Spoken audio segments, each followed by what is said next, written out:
ভাতের হোটেল এবং গং তাদের একটা নাটকের পরিসমাপ্তি হয়েছে এবং ফলশ্রুতিতে ৬ যে ছাত্রনেতা তারা আসলে মুক্তি পেয়েছেন আলহামদুলিল্লাহ।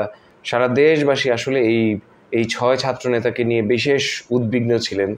এখন তারা আসলে ফ্রিলি মুভ করতে পারবেন কিনা, তাদের যে আসলে যে দায়িত্বটা আসলে তারা ঘাড়ে তুলে নিয়েছেন, এই যে গণ অভ্যুত্থান ২০২৪ তার নেতৃত্ব দেয়া, পুরো জাতিকে আসলে পথ দেখানো, এই কাজটা তারা এখন সঠিকভাবে করতে পারছেন কিনা, ফ্রিলি তারা আসলে কাজ করতে পারছেন কিনা, নাকি তাদেরকে আবার কোনো না কোনোভাবে আসলে গৃহবন্দী বা কোনো না কোনোভাবে আসলে তাদেরকে ট্র্যাপের মধ্যে ফেলে রাখা হচ্ছে কিনা, এই বিষয়গুলো আমরা অবশ্যই দেখব। কিন্তু আপাতত একটা স্বস্তির বিষয় যে এই ৬ ছাত্রনেতা মুক্তি পেয়েছেন।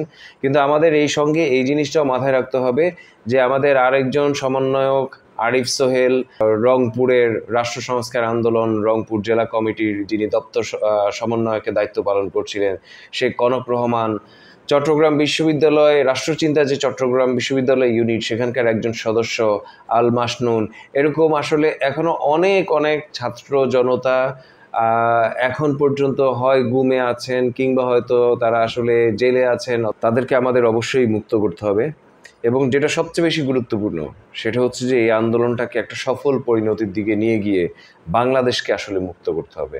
ইনশাল্লাহ সবাই মিলে আমরা সকল ছাত্র জনতাকে যেমন আমরা আসলে মুক্ত করতে পারবো এবং বাংলাদেশকে আমরা ইনশাল্লাহ অবশ্যই মুক্ত করতে পারবো।